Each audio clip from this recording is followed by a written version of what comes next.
perguntar, já que tem a ver com o que você acabou de falar, que é como foi para você quando você chegou na prisão e como você estava lidando com isso, principalmente como você iria contar isso para sua família e para seus filhos. É interessante. A parte mais difícil para mim foi a vergonha. Não foi bloquear meus bens, no final do mandato do prefeito ter sido afastado, eu nunca fui caçado, a Câmara não me caçou, porque todo mundo sabia que era sujeira política. O meu maior problema era a vergonha. É muito ruim. O cara que vive disso do crime, assalta aqui, sequestra lá, o cara não está nem aí. Como eu falei, na política não tem santos. Mas eu nunca fui criminoso na vida. Eu comecei na política com 3 anos de idade. A vergonha foi muito grande. Cheguei lá assustado. Eu fui morrendo de medo.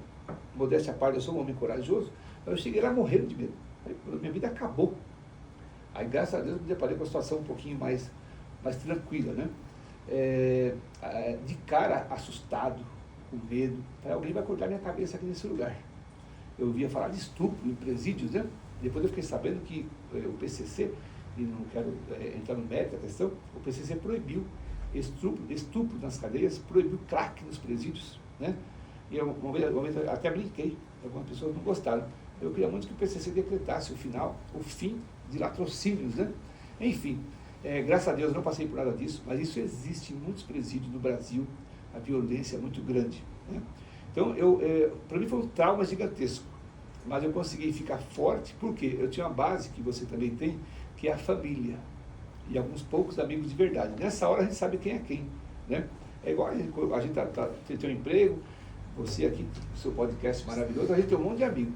Quando a gente chega na dificuldade, a gente conta nos dedos os amigos. Tem um ditado que fala, você conta os amigos na adversidade e na dificuldade, né? Você sabe quem é quem. Mas graças a Deus, em razão de eu ter uma família muito sólida, uma esposa extraordinária, filhos maravilhosos e alguns poucos amigos que ficaram comigo, eu consegui me sustentar, sair de lá e começar a dar a volta por cima. Maravilhoso.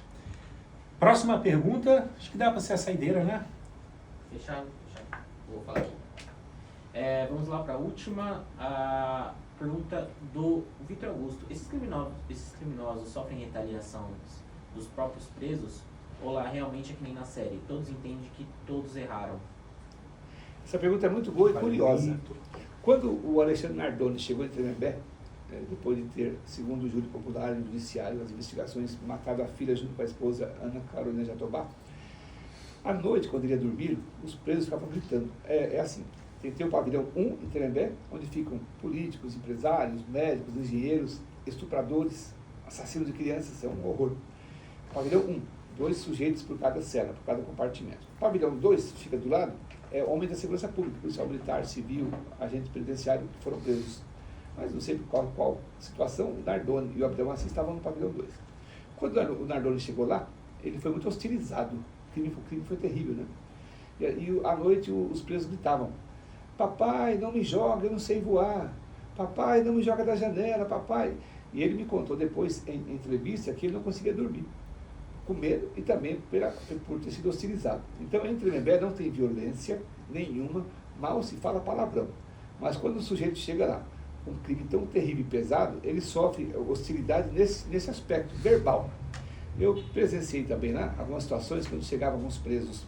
Por exemplo, quando chegou um rapaz chamado Júlio, que matou aquela menina do Patins, a Vitória, em Araçariguama, um crime terrível. Quando ele chegou lá, o presídio inteiro gritou, vai morrer, essas coisas todas, né? Mas passou 2 semanas, já estava lá juntos, abraçados, jogando futebol. Então, existe retaliação nesse aspecto. Hostilidade, violência nunca. Interessante. Sobre o Nardoni, você acredita que... Bom, eu acredito que ele não assumiu o crime. Até hoje, ele nunca assumiu o crime. Não.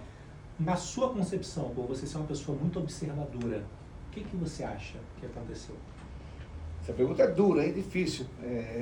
Eu tenho uma ideia do que aconteceu, em razão de ter entrevistado Nardoni, entrevistei a mãe dele, a pessoa extraordinária, faleceu faz um ano e meio. O pai dele eu entrevistei, o Dr. Antônio Nardoni, muito respeitado. E ao final das contas, observando, lendo a respeito, eu li tudo sobre ele. Minha esposa levava calhamaço de reportagens e tal. Eu cheguei à conclusão de que, por ele ser um cara... alguns dizem, o Nardoni é um banana, pelo jeito dele ser, introspectivo, quieto, calado. É claro, Eu vou falar duas coisas importantes aqui, que pode gerar polêmica, mas a verdade tem que ser dita. Não houve da cena do crime câmera nem testemunha. E eles não admitiram o crime, como você bem colocou. Então ninguém sabe o que aconteceu lá dentro. Todo mundo sabe que a menina foi assassinada, um crime brutal, né? Imperdoável. Mas a dinâmica ninguém sabe.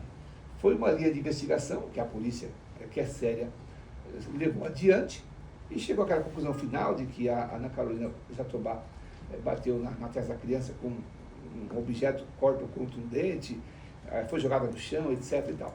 Só que isso é tudo uma teoria, e eu acredito no nosso judiciário, enfim, mas é uma teoria. Repito, não tem nenhuma testemunha, não tem nenhuma câmera, zero. E eles nunca falaram nada, zero. Então foi feito tudo isso. Em razão de ter convivido com o Nardoni, eu acho que ele teve, claro, participação na morte da filha, de acordo com o júri popular, que culminou com a condenação deles, participação. Mas eu acho que foi mais a mulher. Isso é um achismo, não estou acusando ninguém. É um achismo pela maneira dele ser. Um bananão. Um cara que com certeza a mulher mandava nele, batia nele, se fosse o caso, né? Perdoa falar dessa maneira, mas